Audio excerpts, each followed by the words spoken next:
Hey, Julia Barzyk here from Wise Investigator.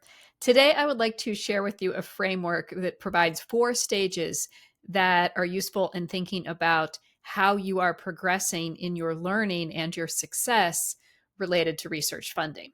Now, I will go through each of these stages and I will tell you when chronologically or at what career position a PI usually hits each one of these stages. But I'm really just making some generalizations here in order to make this a little easier to understand. Because when you hit each of these stages, could be very different from what I'm outlining here, and it does vary greatly. But again, I think it's helpful to put some examples of the typical career stages in there, again, for context and understanding. Okay, so the first stage here is called unconscious incompetence. And this is characterized by your not knowing how to deal with the funding process, not being prepared to secure research funding, and unfortunately, also being unaware that you are not prepared. The most typical place that I find this occurring is for someone who has moved from a PhD degree or PhD position, right from the PhD role, directly into a faculty position. Oftentimes, this person would be at a relatively young age. So they may have gone through a traditional bachelor's degree, maybe a master's degree, or maybe even that was built in with their PhD. Maybe they did that here in the United States completely, so they were able to get through it quickly. They don't have other degrees, multiple degrees, maybe from outside the US, and then they made their way here, et cetera, which usually results in the person, one, becoming a little bit older and also having more experience, just more career experience, more life experience. And so if this person did go through a bachelor's degree very successfully, then grad school very successfully, not that they didn't experience challenges, because we all experience our own types of challenges. But if they flew through that pretty easily and they got a really great faculty position again pretty quickly, then they've really been knocking it out of the park. They've been having a lot of career success. They may have even won a prestigious graduate student fellowship or something like that to indicate that they really know what they're doing and they're having a lot of success and they're having a pattern of success. So there's no reason for them to feel like I'm going to be struggling with research funding, because they don't have a lot in their history that would indicate that they're going to struggle. So this would be the typical stage where I would find someone in unconscious incompetence. They really don't know what they're supposed to do and what they're going to do, but they're unaware that they have a problem. Now, from this position, almost everybody would move into something called conscious incompetence. And this is when you realize that you have a problem. So you're able to say, ooh, now I recognize I don't really know what I'm doing. I've tried a bunch of stuff, it's not working, and I am aware now that I have a problem. This could be, for example, the person that I just described in the last category.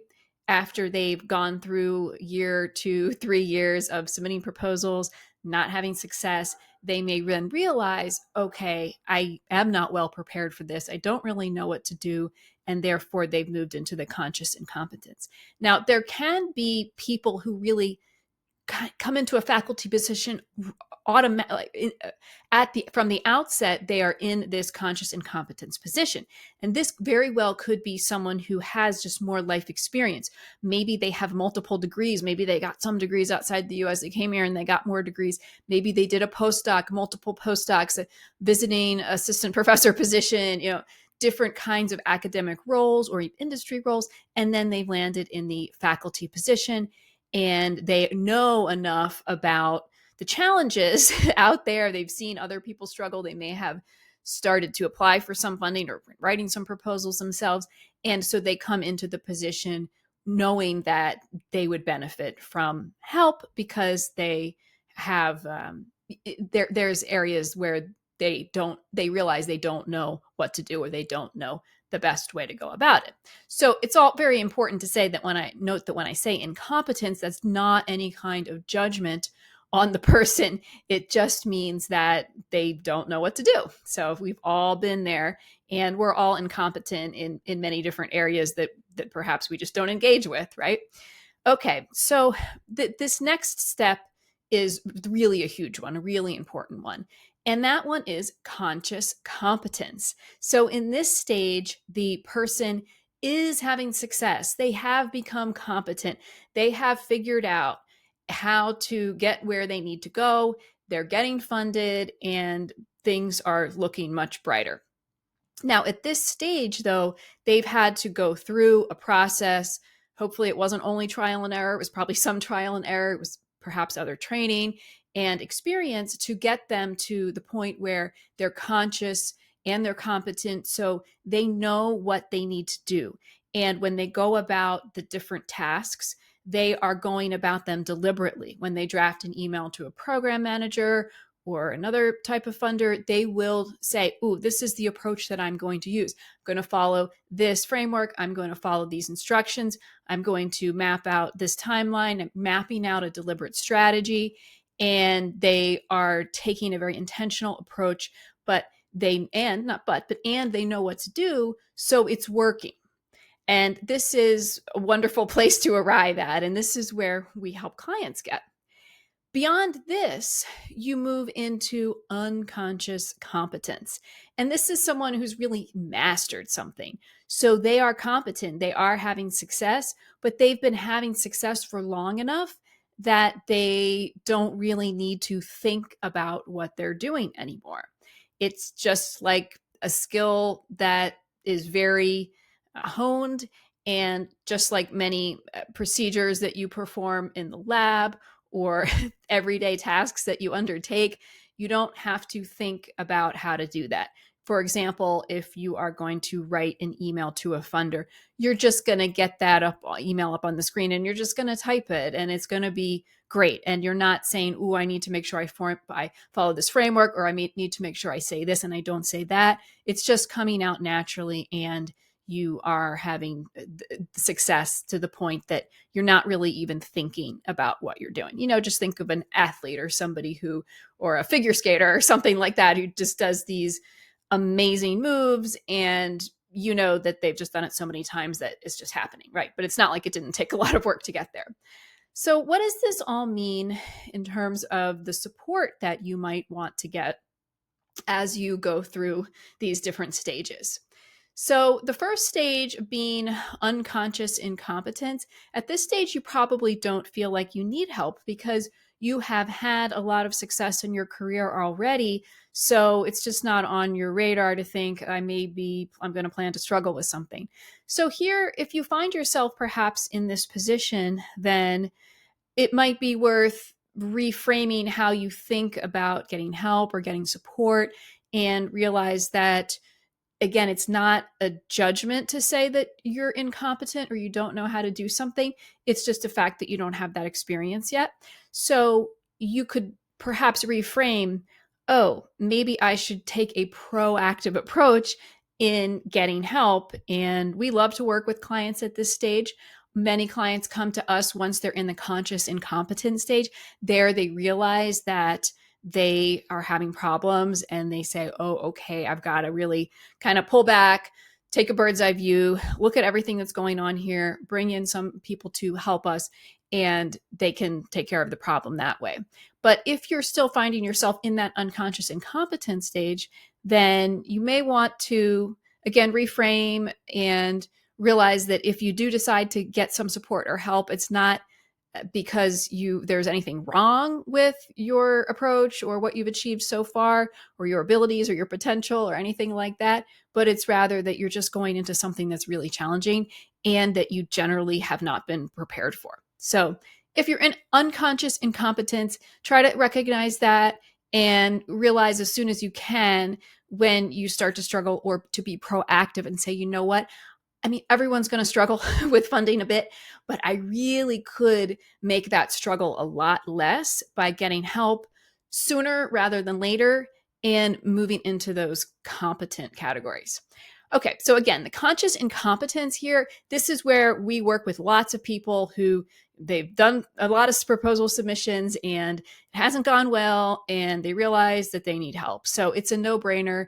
Again, this is where the bulk of our clients come from in this category.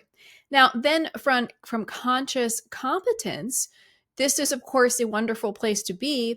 And you need to make sure that you stay on track with your competence, because if you try to do something different, like apply to a totally different type of funder, or maybe you're getting involved in large team-based efforts, and so you're going to need to gain experience in that, then hopefully, because you're at this conscious stage, you are aware that, ooh, yeah, that's something that I actually don't have the experience with. So that might provide me an advantage to get that help and grow what my area of competence. And this is a great place to, again, be proactive and seek out support for tasks and to develop strategies that are outside of the big areas where you have gained competence. Lastly, for unconscious competence, these folks can still benefit from support. They're not going to be doing the Wise Investigator early career program because they're going to have moved well beyond that. But they may, like people who are conscious competence, they may have areas where they say, you know what, I don't really know about that area, so I could use help in that. Or they may be in a situation, most likely, where they have issues with bandwidth. So they have mastered how to do a whole variety of different tasks and built up many important relationships that are benefiting them, but they just may not have time to do all of the outreach and all of the drafting of white papers and proposals that they would want to, so they can bring on people to support them with those tasks. And in that case, it's a bit more of a delegation type thing rather than having someone do something for them because they don't know how to do it. So my main point here is that you can expect to go through these 4 stages. I mean, this could be going from unconscious incompetence to unconscious competence. I mean, this is like a 20-year process for most people. So, and we could all kind of like move in and out of these at the micro level. So just, yeah, I hope it's a useful framework, but I'm trying to present it in a way that you could use to assess where and when you might need help. Perhaps by identifying where you are on this continuum, you may be able to say, yeah, this is the kind of support that I could use now, and this is why, and this is what I really want to get out of it. And then when you do make progress, either because you've had support or on your own, then recognize that and celebrate it.